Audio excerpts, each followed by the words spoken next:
Olá pessoal, espero que vocês estejam bem. E hoje nós vamos conversar nesse vídeo sobre um assunto que eu gosto muito, que são livros. Nós vamos conversar hoje sobre o livro O Pequeno Príncipe, de Antoine de Saint-Exupéry. Eu tentei aprender como falava o nome em francês, vocês viram aí que meu progresso não foi muito bom, mas enfim, a gente vai falar sobre esse livro aqui, né, O Pequeno Príncipe, alguns aprendizados que eu tirei dessa leitura e que eu trouxe para vocês, que eu acredito que são muito valiosos para a nossa vida, principalmente durante o nosso processo de autoconhecimento. Bom, e a primeira lição que eu extraí desse livro aqui foi: elimine os baobás. No livro, os baobás são árvores, né? São ervas daninhas que crescem ao redor do planeta do Pequeno Príncipe. E todos os dias ele tem que eliminar esses baobás antes que eles cresçam demais e tomem conta de todo o planeta. Os baobás, eles podem ser vistos como os nossos vícios, nossos comportamentos destrutivos, os padrões de comportamento que também fazem com que a gente tome algumas atitudes, algumas ações na vida que são prejudiciais para a gente. Então, é como se a gente tivesse que todos os dias eliminar o mal pela raiz, ao invés de deixar ele crescer na nossa vida. Então, os baobás, eles representam todas essas nossas características daninhas, essas características negativas, que se a gente permitir que elas cresçam por muito tempo, elas podem tomar conta da nossa vida, assim como elas podem tomar conta do planeta do Pequeno Príncipe. Então, é legal a gente fazer sempre um exame de consciência e entender, né? Onde está o meu baobá, a minha erva daninha, que está crescendo na minha vida e que eu estou permitindo, ao invés de retirá-la o mais rápido possível? Pode ser, eu sempre falo, vício, comportamento destrutivo, padrão de comportamento que deixa a gente para baixo, não deixa a gente bem, uma forma de se alimentar, qualquer coisa pode ser aí o seu baobá. Então, avalie na sua vida aí qual que é o seu baobá que você precisa, né, imediatamente remover para que não tome proporções maiores.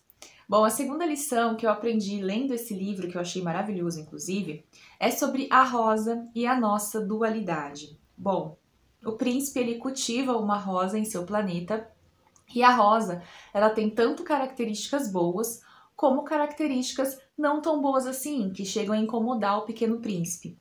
Todos nós somos como essa rosa do Pequeno Príncipe. Nós temos características positivas e características negativas. É como se fosse ali o nosso lado luz e o nosso lado sombra.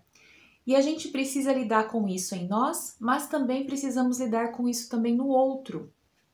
É interessante porque o Pequeno Príncipe ele sai do planeta porque ele diz que não aguentava mais, né, as exigências e a chatice da Rosa. Mas é que ele não estava olhando, né, para os dois lados, ele estava olhando só para um lado ruim, né? Claro que quando eu coloco sobre essa nossa dualidade, é sempre bom a gente parar para avaliar que existem casos e casos, né, gente? Por exemplo, não dá pra gente falar assim, uma pessoa que age com a outra agressivamente de forma física, por exemplo, né? Tem uma agressão física, mas essa pessoa é dual, no outro momento ela é bacana, né? Não são esses extremos, são as coisas do dia a dia que às vezes a gente faz, né? Uma pessoa que às vezes é um pouquinho perfeccionista, mas é uma pessoa muito bacana em outras questões.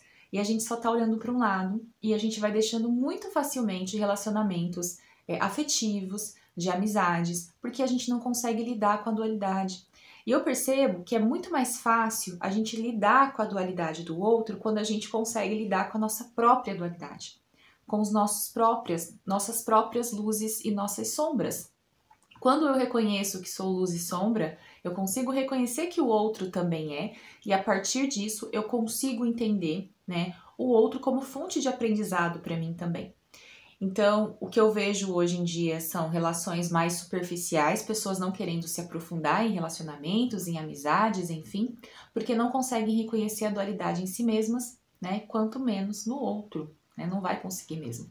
Então, a gente tem que entender que a Rosa no Pequeno Príncipe também fala sobre a nossa dualidade, esses nossos dois lados, que às vezes não são tão bonitos, né? A gente tem muita luz, mas também tem muita sombra. Saibamos reconhecer essa luz e sombra em nós e no outro também para construirmos pontes, relações mais saudáveis entre nós. O próximo aprendizado com esse livro foi suportar as largatas, né? A Rosa tem uma passagem que ela fala com o Pequeno Príncipe assim: eu preciso suportar 2 ou 3 lagartas se quero conhecer as borboletas. Ou seja, isso remete muito à nossa vida. Às vezes a gente tem que suportar lagartas na vida, fases difíceis, fases ruins, né?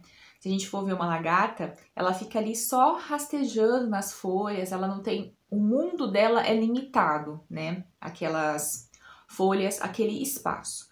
E aí depois, né, ela vai se tornar uma borboleta. E aí o mundo dela vai expandir. Só que antes ela teve a fase de lagarta.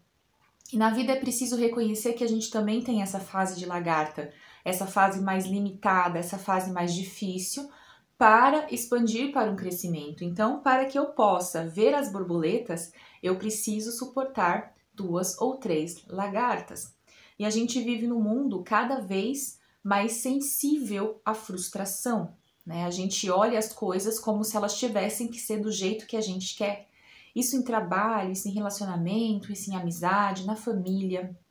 A gente acha que tudo tem que ser perfeito da forma que a gente quer, mas às vezes a gente precisa lidar com as lagartas para conseguir ver a borboleta, as borboletas que vêm desse processo, dentro do nosso próprio aprendizado, mas também no outro. E é saber entender essa nossa tolerância às frustrações da vida para que consigamos construir mais na frente caminhos mais produtivos, mais saudáveis, sabendo lidar com essas frustrações, agindo com essas frustrações com maturidade. Então, achei essa frase aqui de suportar as largatas da vida muito interessante, principalmente no momento onde a grande maioria das pessoas tem uma baixa, né, sensibilidade, pouca maturidade para lidar com as frustrações que são naturais, né, no nosso processo, na nossa jornada de desenvolvimento. E o próximo aprendizado é exigir somente o que o outro pode dar.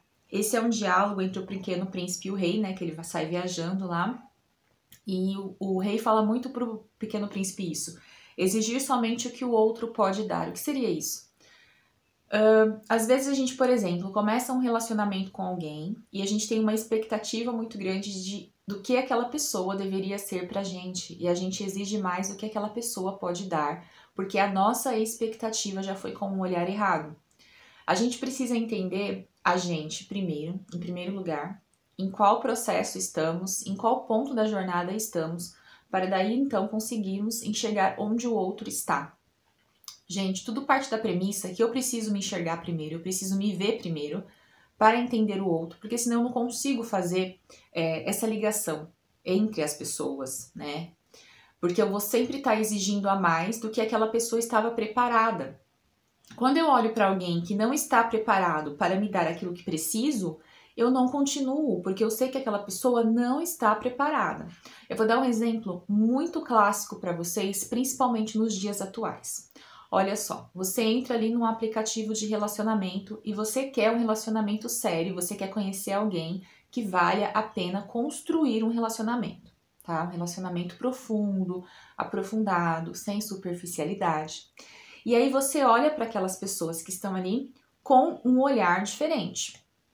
A sua exigência está maior, mas grande parte daquelas pessoas que estão naquele aplicativo de relacionamento, elas não estão num ponto de dar mais do que você precisa.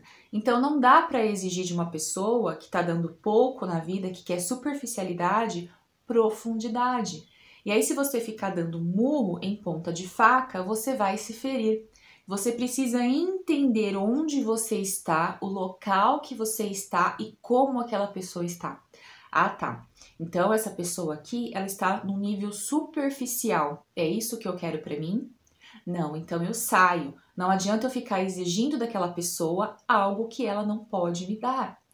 Então eu achei interessante esse diálogo porque a gente vê muita discrepância. Pessoas, né, indo com o bolo, a manteiga, o chá, e pessoas ainda indo comprar a farinha de trigo. Então a gente precisa entender que há essa limitação entre as pessoas e a gente precisa entender em que ponto da caminhada estamos para assim exigir do outro aquilo que ele pode dar, aquilo que a pessoa está preparada naquele momento.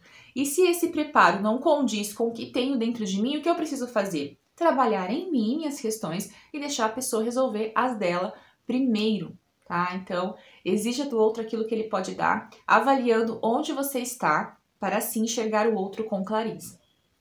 A próxima lição foi o acumular sem propósito. O que seria isso? O Pequeno Príncipe, ele visita o planeta de um empresário e esse empresário, ele acumula estrelas. E o Pequeno Príncipe pergunta para ele, por que você está acumulando tantas estrelas? E ele fala, somente porque estou acumulando ali, quero guardar, quero guardar, quero guardar. Mas por qual propósito você acumula conhecimento? Com qual propósito você acumula dinheiro? Com qual propósito você acumula relacionamentos? Você precisa ter um propósito na sua vida. Para que você está acumulando algo? Porque senão fica um acúmulo vazio. É como se eu comprasse, por exemplo, vários livros, uma biblioteca, só acumulasse isso e não lesse. Não tirasse aprendizado disso que está aqui comigo. Se eu fizesse vários cursos na internet, comprasse vários cursos e assistisse uma aula e não extraísse o aprendizado daquilo, eu estou acumulando sem propósito. É como um empresário que acumula as estrelas. Então, qual o propósito dentro do seu conhecimento, daquilo que você tem acumulado? Independente do que seja esse acúmulo. Pode ser conhecimento, pode ser livro, pode ser alimento. De repente você compra muita coisa acumulando e não come nem metade. Pode ser dinheiro, você está acumulando dinheiro com qual propósito? Né? O que você pensa em fazer com esse dinheiro? Essa é a primeira parte para a gente entender o processo, onde a gente está indo, para onde a gente quer chegar, onde a gente está.